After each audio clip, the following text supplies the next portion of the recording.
Berjumpa kembali di Opini, obrolan publik inspiratif dan terkini. Apa kabar e-people semua? Dan kali ini kita sudah berada di lokasi dari Sekolah Rakyat Terintegrasi 45 Semarang ya. Kita akan bahas di kesempatan kali ini seperti apa sih tempatnya dan bagaimana pelaksanaan implementasi dari program Presiden Republik Indonesia Prabowo Subianto, yaitu Sekolah Rakyat. Nah, untuk membahasnya secara lebih mendalam, tentu kita tidak sendiri ya, karena sudah ada narasumber kita yang siap di sana ya. Dan langsung saja kita bertemu dengan beliau. Nah, selamat pagi Mbak Andi. Ya.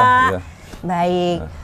Bapak Kepala Dinas Sosial Kota Semarang, Pak Heru.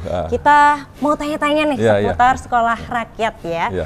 Jadi di awal sebelum kita bahas dalam tentang Sekolah Rakyat, bagaimana kapasitas Dinas Sosial dalam kaitannya dengan Sekolah Rakyat ini, dan apa itu Sekolah Rakyat, Pak? Jadi yang perlu kami sampaikan di sini terlebih dahulu, Sekolah Rakyat ini adalah dalam rangka pemerintah memfasilitasi warga masyarakat yang kurang mampu, khususnya di Desil 1 dan 2. Ini kan sekarang ada program yang namanya Data Tunggal Sosial Ekonomi Nasional ya, sebagai pengganti DTKS ya. Ada sekitar 39.000 warga masyarakat di Kota Semarang masuk di DTSEN, Data Tunggal Sosial Ekonomi Nasional. Kemudian dari 35 itu ada sekitar 30.000 itu yang masuk di Desil 1 dan 2. Ini yang kemudian menjadi prioritas bagi kita untuk mencari siswa dari Desil 1 dan 2. Alhamdulillah sekarang sudah kita sudah mendapatkan 50 siswa SD dan 50 siswa SMA. Jadi dari 50 siswa SD itu 22 itu Desil 1, 28-nya di Desil 2. Kemudian yang SMA juga seperti itu, Desil satunya 22, Desil 2-nya 28. Ini dalam rangka pemerintah untuk memberikan fasilitas pendidikan yang setara dengan sekolah unggulan. Ini dibentuk Sekolah Rakyat supaya warga masyarakat, anak-anaknya yang mungkin tidak bisa sekolah, putus sekolah, bisa masuk di Sekolah Rakyat. Oke, baik. Jadi ini memang satu program yang sudah berdasarkan data ya, siapa yang nanti bisa masuk untuk menjadi siswa, dan juga secara keseluruhan ya Pak, istilahnya ini benar-benar diurusi mulai dari sekolahnya, kehidupan sehari-hari, bahkan sampai keluarganya, begitu ya.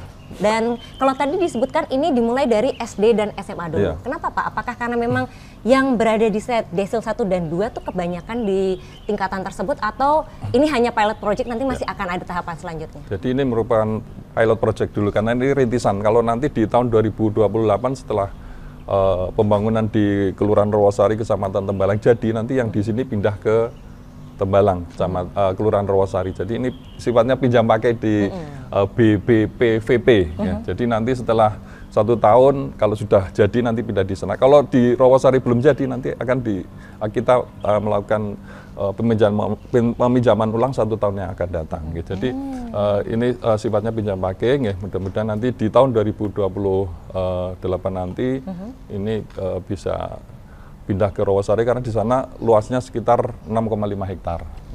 Jadi cukup luas, karena harapan dari Bapak Presiden nanti Sekolah Rakyat ini harus ada lapangan sepak bolanya.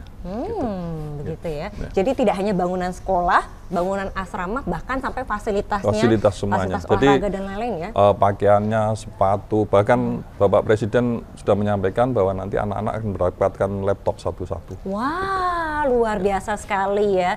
Programnya sangat komplit begitu, paket komplit untuk teman-teman, adik-adik yang berasal dari keluarga yang kurang mampu ya, dan sangat membutuhkan bantuan. Dan untuk kemarin dari informasi sudah dilaksanakan pembukaan MPLS ya Pak ya. Bagaimana prosesnya dari persiapan hingga sekarang sudah mulai berjalan untuk pembelajarannya? Jadi pertama tentu saya mengucapkan terima kasih terlebih dahulu kepada teman-teman pendamping PKH ya, program Keluarga Harapan, yang ini bekerja tidak mengenal lelah, karena hanya diberi waktu dari kementerian 2 minggu untuk mencari siswanya. 2 minggu cari siswa ini? Wow. Tapi alhamdulillah berkat kerjasama yang bagus, dukungan dari Ibu Wali Kota, Bapak Wali Kota, kemudian Pak PJ Sekda, semuanya bergerak. Alhamdulillah ini kita bisa memenuhi kuota 50-50, karena tidak semua kabupaten kota bisa seperti di Kota Semarang. Kadang ada yang dapat 10, 5, jadi belum bisa memulai MPLS. Tapi alhamdulillah tanggal 30 September kemarin Kota Semarang sudah bisa mulai MPLS, dihadiri oleh Bapak Wakil Menteri Sosial di Kota Semarang. Benar sekali, kemarin saya juga ikut itu ya Pak ya, acaranya bareng sama Pak Agus Jabo, dan seru sekali melihat penampilan juga dari anak-anak yang mereka ternyata juga baru kumpul gitu ya Pak, sudah bisa membuat satu persembahan. Dan kalau kita lanjutkan lagi ya terkait dengan hal tadi, ternyata 2 minggu bisa dapat siswa sebanyak itu, 100 ya. Nah ini kalau dari masyarakat Kota Semarang sendiri sangat antusias dan sampai ngantri waiting list gitu untuk nantinya bisa masuk, atau seperti apa Pak? Jadi ini prosesnya sebenarnya tidak semudah yang kita bayangkan ya. Bahkan saya sendiri ikut turun ke bawah karena kalau ada permasalahan di wilayah, misalnya ada orang tuanya yang keberatan gitu.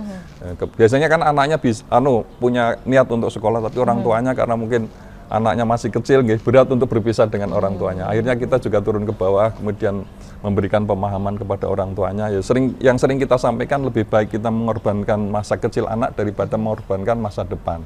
Jadi lebih baik ini berpisah sementara waktu, lah nanti yang akan dilihat adalah masa depan yang lebih cerah. Jadi itu yang selalu kita sampaikan seperti itu. Jadi tidak kemudian orang tuanya tidak boleh berkunjung di sini. Ini sudah diberikan kesempatan setiap hari libur orang tuanya juga bisa berkunjung ke sekolah rakyat. Oh, jadi orang tua yang berkunjung ke sini bukan anak yang pulang ya? Anaknya nanti setiap semester sekali bisa pulang. Oh begitu, baik. Wah, jadi semakin penasaran seperti apa implementasinya, kemudian fasilitasnya di sini ada apa saja. Nanti akan kita intip bersama e-people. Jadi jangan kemana-mana, tetap bersama kami di Opini.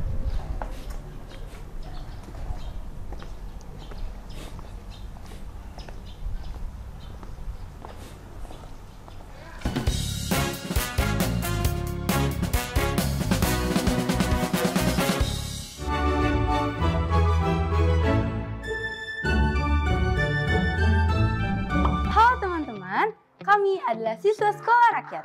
Di sekolah ini, kami bukan hanya belajar, tapi juga diajarkan untuk disiplin dan menaati tata tertib. Yuk kita lihat sama-sama aturan penting yang harus dipatuhi agar sekolah kita tetap nyaman, tertib, dan menyenangkan. Kegiatan belajar sudah dijadwalkan, jadi kita wajib hadir dan mengikuti semua kegiatannya dengan semangat. Selalu jaga sopan santun dalam berbicara dan bertindak kepada teman, guru, dan semua yang ada di sekolah. Rambut harus rapi, kuku dipotong teratur, karena siswa yang bersih itu sehat dan percaya diri. Tidak boleh membawa rokok, narkoba, alkohol, senjata tajam, atau benda berbahaya. Sekolah adalah tempat aman untuk belajar. Menjaga kebersihan, ketertiban, dan keamanan lingkungan sekolah itu adalah tanggung jawab bersama. Setiap siswa wajib pakai pakaian yang rapi, sopan, dan sesuai dengan aturan sekolah. Kalau ingin keluar asrama atau sekolah, jangan lupa minta izin tertulis dari guru atau pihak sekolah. Dan yang terpenting, kita harus patuh pada guru serta semua peraturan sekolah. Karena disiplin adalah kunci meraih cita-cita. Dimulai dari diri sendiri, disiplin itu keren.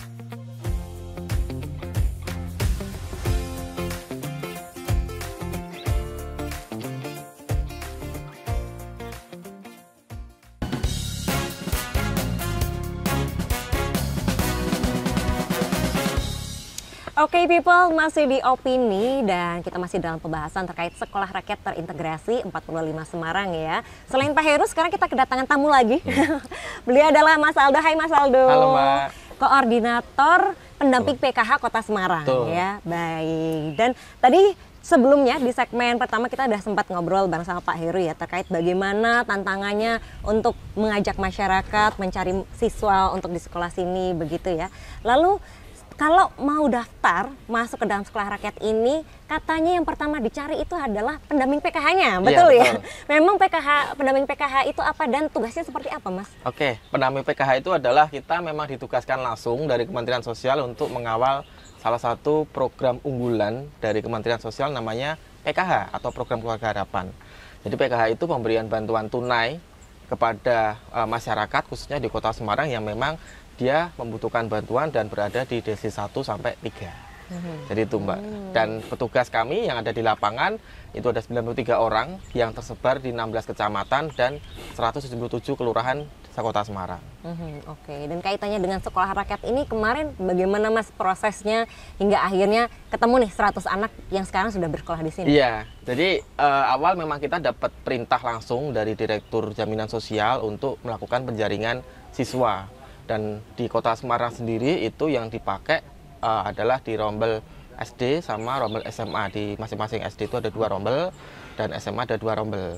Dan dari situ kita penjaringan, kita ambil data dari Direktorat Jaminan Sosial yang berada di Desi 1 dan 2. Itu sejumlah 30.000 KK sekota Semarang yang ada di Desi 1 dan 2. Dan dari situ nanti kita melakukan penjaringan lewat pertemuan, karena kita di PKH itu kita ada kegiatan pertemuan kelompok, kemudian kita penjaringan juga langsung visit ke rumah siswa-siswanya atau orang tuanya.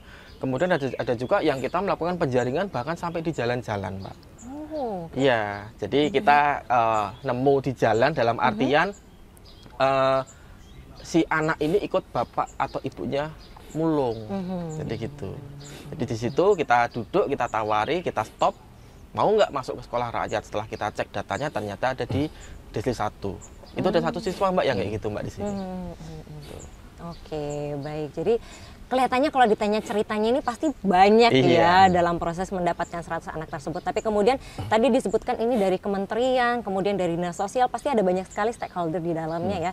Pak Heru, bagaimana sinergi yang terjadi antara berbagai macam instansi ini untuk menjalankan sekolah rakyat? Jadi sekolah rakyat yang ada di Kota Semarang ini, sekolah rakyat terintegrasi ini kan gagasan dari Bapak Presiden Prabowo ya, terkait dengan Inpres nomor 8 tahun 2025, penghapuskan kemiskinan ekstrim. Salah satunya adalah dengan cara memutus kemiskinan lewat pendidikan yang paling dasar. Jadi harapannya dari Pak Presiden ini jangan sampai kemudian orang tuanya pemulung, tadi disampaikan oleh Mas Aldo, anaknya jadi pemulung. Jadi anaknya harus lebih tinggi lagi, lebih sukses daripada orang tuanya. Jadi tugas dari kami di Dinas Sosial ini adalah mencari siswa tadi yang disampaikan oleh Mas Aldo. Kemudian untuk yang lain ya, sudah disiapkan oleh Kementerian Sosial dari sekolahnya, kemudian asramanya, kemudian keperluan anak-anak sekolahnya, kemudian SDM yang lain termasuk juga tenaga pendidiknya, ada 20 tenaga pendidik, ya, kemudian untuk cleaning service, security, kemudian tenaga yang di dapur semuanya sudah disiapkan oleh Kementerian Sosial. Kemudian yang kita lakukan di Dinas Sosial ini dukungan dari Bu Wali Kota, Bapak Wali Kota juga, Bapak Wakil Wali Kota juga sangat luar biasa sekali.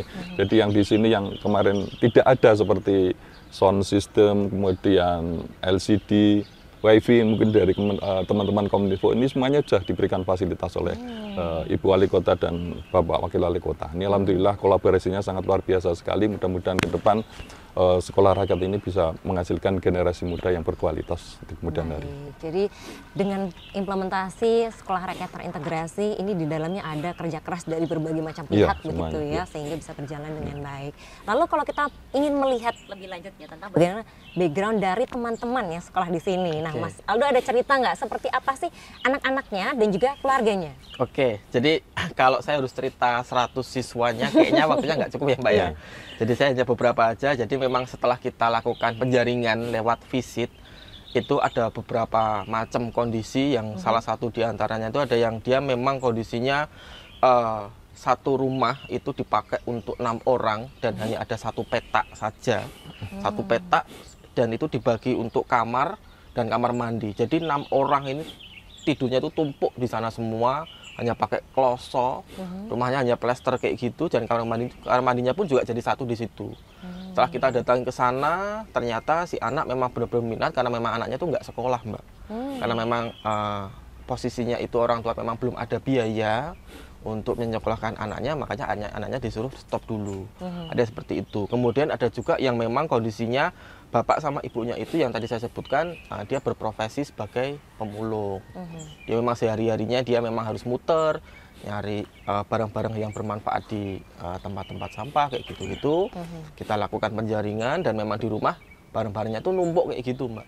Banyak sampah-sampah kayak gitu. Setelah kita masuk pun juga sama, kondisinya memang tidak bahasanya tidak sebersih yang rumah pada umumnya biasanya kayak gitu. Dan di situ kita juga jaring, di rumahnya juga ya hanya sebatas yang penting layak buat tidur, yang kayak gitu. Bahkan ada juga yang posisinya di panti, Mbak. Jadi kita juga jaring sampai ke panti binaan kelolaan dari Dinas Sosial Provinsi Jawa Tengah. Itu di Madutomo. Itu kita jaring, di sana ada beberapa siswa, ada 3 atau 4 siswa yang kita jaring dan anaknya mau. Dan posisinya orang tuanya memang nggak ada di situ. Memang dititipkan di pantinya. Kita tawarkan, anaknya mau, ya sudah kita tarik ke sekolah rakyat. Dan ada juga yang memang kondisinya itu dia nggak punya data kependudukan, Mbak.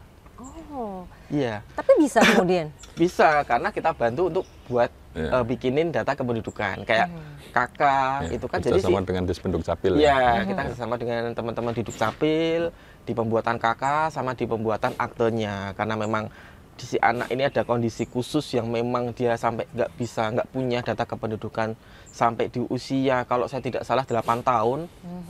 Jadi dia nggak punya akte, kakaknya juga nggak jelas masuk ke siapa. Karena di salah satu syarat sekolah rakyat itu kan harus ada KTP sama kakak orang tua, jadi dari situ kita bantu fasilitasi. Saya koordinasi dengan bapak langsung kontak ke pimpinan di Dukcapil, akhirnya dibantu dibuatkan kakak. Dan saat ini masih dalam proses pembuatan akte kelahirannya, karena nanti untuk ijazahnya, Mbak. Oke, Jadi saya sedikit menambahi tadi yang kondisi anak-anak ini, karena kebetulan saya juga ikut mendampingi di beberapa tempat, tidak semuanya, tapi ada beberapa tempat yang saya juga ikut mendampingi, termasuk yang di Kerobokan RW 9, namanya Tata kalau nggak salah ya. Tata itu sudah kelas 2 tapi putus sekolah karena orang tuanya itu ibunya janda, kemudian punya anak berapa? 4 ya? Anaknya 4. Anaknya 4. Si Tata ini ragil kelas 2 tapi nggak sekolah karena nggak punya biaya. Rumahnya tadi disampaikan oleh Mas Aldo itu hanya tingginya 2,5 meter, lebarnya 2,5 meter, panjangnya 5 meter. Jadi di pojokan itu. Begitu kita tawari, yang bersangkutan langsung mau. Karena apa? Karena kondisi rumahnya sudah tidak memungkinkan untuk dia hidup nyaman di situ ya. Tapi dengan satu syarat dia menyampaikan ke kita, rumah saya harus direhab. Itu yang luar biasa, yang sempat terkesan karena semangat Tata ini luar biasa sekali. Jadi yang seperti ini yang sebenarnya kita harapkan. Jadi kemauan dari anak untuk sekolah itu yang lebih diprioritaskan. Karena jangan sampai kemudian mereka punya kemauan tapi tidak bisa sekolah karena tidak ada biaya. Ini yang terjadi di beberapa tempat seperti itu. Dan alhamdulillah Ibu Wali Kota kemarin sudah menyampaikan supaya nanti rumah-rumah yang anaknya masuk sekolah rakyat ini jadi prioritas untuk dilakukan rehab rumah. Oh, itu tadi ya, bahkan anak-anak ini tidak hanya memikirkan wah nanti dia sudah enak di sini, tapi bahkan masih memikirkan keluarganya yang di rumah ya. Dan nantinya pun dari pemerintah Kota Semarang akan memberikan tadi ya rehab terhadap rumahnya sehingga nantinya juga bisa lebih layak lagi. Luar biasa sekali ya program ini. Semoga bisa benar-benar tepat sasaran dan membantu mereka untuk bisa punya masa depan yang lebih cerah nantinya ya. Lalu kemudian kalau kita bertanya terkait dengan pembangunan dari sekolah rakyat yang ada di Rawasari, sejauh ini sampai mana Pak Profesor? Jadi ini kita sudah pengajuan ke Kementerian Sosial. Kemarin juga karena di lahan itu yang 6,5 hektar itu ada lahan hijau 1,9 hektar ya.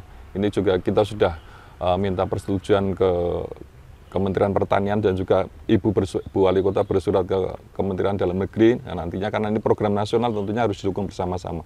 Ada 6,5 hektar lahan di sana.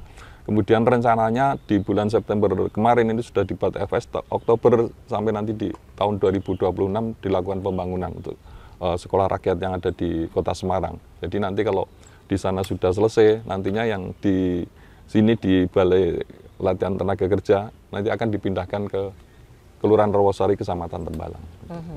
Oke, baik, kita tunggu ya, nanti semoga progresnya bisa lancar ya Pak, sehingga nantinya bisa segera dihuni oleh teman-teman yang siswa-siswi di sekolah rakyat ini. Baik, people, nanti kita akan lanjutkan ya sesuai dengan janji kita di awal, kita akan ajak untuk berkeliling bagaimana tempat yang ada di sini. Jadi buat yang penasaran, jangan kemana-mana, tetap bersama kami di Opini.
Oke people, sekarang kita sudah di segmen ketiga ya. Dan sesuai dengan janji di awal tadi, kita mau memperlihatkan ke people semua seperti apa sih gedung sekolah yang ada di Sekolah Rakyat Terintegrasi 45 Semarang. Dan kita langsung turnya bareng sama Bapak Kepala Sekolah ya, Pak Rida. Apa kabar Pak?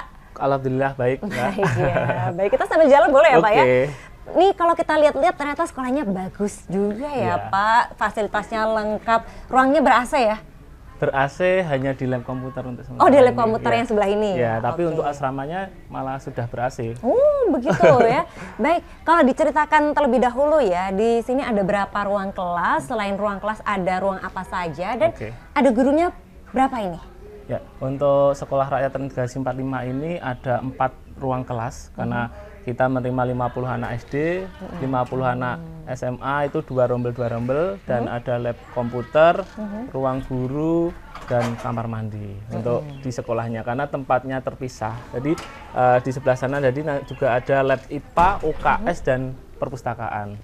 Itu untuk sarananya. Terus untuk Bapak Ibu gurunya alhamdulillah kita lengkap. Guru SD-nya itu ada 2, guru SMA-nya sudah 17 untuk jadi untuk pelaksanaan KBM atau persiapan MPLS kemarin alhamdulillah berjalan lancar. Gitu.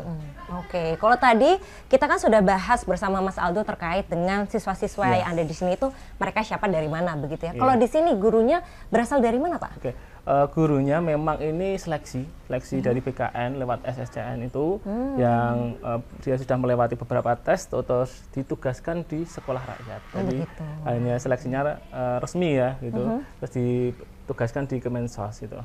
Oke, baiklah. Dan kemudian setelah dari sekolah ini kan mereka nanti juga akan tinggalnya di sini ya di asrama. Asramanya itu ada berapa kamar? Kemudian fasilitas lainnya ada apa saja, Pak? Oke, di asrama kita ada 20 untuk putri, asrama putri, 10 untuk putra. Cuma jumlah siswanya memang banyak yang putra. Otomatis yang putri itu beberapa digunakan untuk wali asrama, wali asuh dan beberapa guru yang luar kota. Di sana juga ada ruang makan, terus untuk kamar mandinya alhamdulillah sangat representatif. Jadi dari asrama putranya 15, asrama putrinya 15 dan ada juga fasilitas mesin cuci. Tapi mereka nyuci sendiri juga? Nyuci sendiri, Wow. cuma untuk mesin cuci itu kita nanti akan jadwalkan tidak tiap hari karena kita juga di situ mengajarkan kemandirian. Jadi mungkin nanti kita jadwal untuk pakaian-pakaian tertentu yang pakai mesin cuci. Oh, begitu. Baik. Jadi makin penasaran seperti apa sih jadwal kegiatan begitu ya dari anak-anak siswa yang ada di sini. Dari bangun pagi sampai kemudian tidur lagi itu mereka ngapain aja, Pak? Wah, ini yang mungkin butuh banyak penyesuaian, adaptasi. Maka di MPLS ini memang proses mereka yaitu dari bangun pagi, sholat subuh, terus dia setelah itu berolahraga, mandi, terus makan, itu semua bareng. Jadi setelah selesai makan dia apel pagi, lah setengah 8 sampai jam 3 itu belajar di sekolah sini. Pelaksanaan MPLS sampai nanti sore sampai jam 3 itu sosialisasi sama kegiatan olahraga. Jadi anak-anak berolahraga terus kembali lagi nanti sholat maghrib, makan bersama. Jadi kegiatannya itu sudah terjadwal. Anak-anak sudah harusnya mereka mungkin harapannya memang 7 kebiasaan anak Indonesia hebat itu bisa diaplikasikan. Jadi keluar dari sini pasti punya karakter yang baik lah. Baik, jadi dari bangun tidur sampai tidur lagi itu sudah terjadwal ya? Sudah Setiap hari terjadwal. seperti itu ya? Setiap hari seperti itu. Oke, dan kalau Sabtu Minggu bagaimana? Nah, kalau Sabtu Minggu memang itu lebih ke kegiatan keasramaan, cuma ada namanya kokurikuler. Jadi untuk meningkatkan dalam hal intrakurikulernya dan satu lagi ekstrakurikuler. Jadi untuk mengembangkan bakat dan minatnya dan yang terakhir untuk kegiatan asrama ya bersih-bersih asramanya, terus untuk menjaga lingkungan sekitar. Jadi untuk Sabtu Minggu memang lebih ke pengembangan anaknya itu dalam hal kemandiriannya, dalam hal nanti problem solving, berpikir kritisnya dalam kokurikuler dan ekstra. Oke, baik. Dan ini kita sambil lihat ya Pak ke dalam ruangan Ya. kelasnya seperti apa. Wah, ternyata sangat bagus ya. Nah, seperti ini people, luas, kemudian lengkap kursinya, meja dan lain-lain. Ini pasti nyaman sekali sih untuk belajar di sini ya. Dan setelah beberapa hari ini ya, beberapa minggu ini mulai kegiatan MPLS dan Ya. juga sekolah di asrama, bagaimana untuk tanggapan anak-anak, Pak? Tanggapan anak-anak sebenarnya memang pertama mungkin berat ya, karena dari yang sebelumnya tanpa jadwal, tanpa aturan yang lengkap, di sini dia pertama memang agak kesulitan. Tapi alhamdulillah ini sudah 2 minggu ini anak-anak sudah mulai settle, sudah mulai enak enjoy, dan kemarin saat membuat surat untuk orang tua mereka sudah memberikan banyak komen positif, ternyata bisa beribadahnya 5 waktu, makan makanannya bergizi kan, jadi mereka makanannya juga terjadwal, tidak akan pernah telat, terus dia beribadahnya pasti 5 waktu, karena kita juga pupuk untuk kebersamaan bareng-bareng semuanya di situ. Oke, waduh ini berarti keren sekali ya. Bahkan mereka secara karakter itu benar-benar dibentuk di sini. Kemudian kebersamaannya ya juga pasti Juga semakin kosa. erat karena hampir 24 jam barengan ya. Barengan. Dan mereka nggak boleh keluar-keluar ini, Pak. Saya mau jajan, mau jalan-jalan gitu. Sebenarnya enggak boleh. Memang enggak boleh, karena ada aturan-aturan memang kalau seperti kunjungan itu aturannya 2 minggu sekali hanya kunjungan. Kalau untuk kepulangan itu pas semesteran dan hari-hari besar seperti Lebaran seperti ini. Tanggal merah boleh nggak tuh? Tanggal merah kalau tergantung hari besarnya. Kalau merahnya Lebaran kan enggak apa-apa. Ada Oh iya juga ya. Baik, dan kemudian apa yang menjadi tantangan Pak untuk selama ini merasakan ya? Kan ini baru memulai Ya. juga ya sesuatu yang baru. Apa yang menjadi tantangan? Tantangannya pasti dalam hal penanaman karakter, karena dari yang sebelumnya anak-anak itu tidak punya kedisiplinannya kurang, di sini kita pupuk, dan kedua semangatnya. Rata-rata mereka mungkin semangatnya belum muncul, di sini akan kita bangunkan, harapannya mereka punya mimpi, punya cita-cita, dan kalau kita sudah punya mimpi itu punya tujuan sebenarnya. Harapannya mereka punya mimpi, punya cita-cita, dan dia bisa bersekolah di sini dengan semangat. Ini lulusan di sini memang tujuan dari sekolah rakyat itu yang pertama cerdas, berkarakter dan terampil. Itu harapannya memang kita nanti outputnya, dan sebenarnya di BBVV ini kita punya sebuah keunggulan aset ya, karena ini balai pelatihan, jadi anak-anak SMA itu punya kesempatan untuk mengembangkan lagi. Oh langsung bisa belajar di sini ya? Malah kemarin MPLS kita juga sudah bekerja sama dalam pelatihan batik. Ini sudah berjalan 2 kali, besok lagi Sabtu Minggu itu sudah ada produknya. Produknya itu mereka membuat batik jadi sajadah itu seperti itu. Wah berarti praktikal sekali ya yang Iya. mereka pelajarin di sini ya, dan punya kesempatan lebih luas karena satu wilayah dengan kementerian yang mana dia juga banyak sekali pelatihannya di Ya, sini ya. Mereka nantinya akan diberi materi-materi itu juga ya. Ya. Memang itu sangat menguntungkan buat sekolah rakyat khususnya di Kota Semarang. Oke, nah tadi waktu saya berangkat juga ngelihat di depan lagi ada rame-rame, ada pentas ini ya Pak? Ada, jadi di akhir MPLS ini kita ada pentas seni untuk menampilkan bakat dan minat anak-anak, dan di beberapa ini kelihatannya ada yang masih juga persiapan untuk pentas seni. Oke, baik langsung kita intip aja yuk seperti apa persiapannya ya.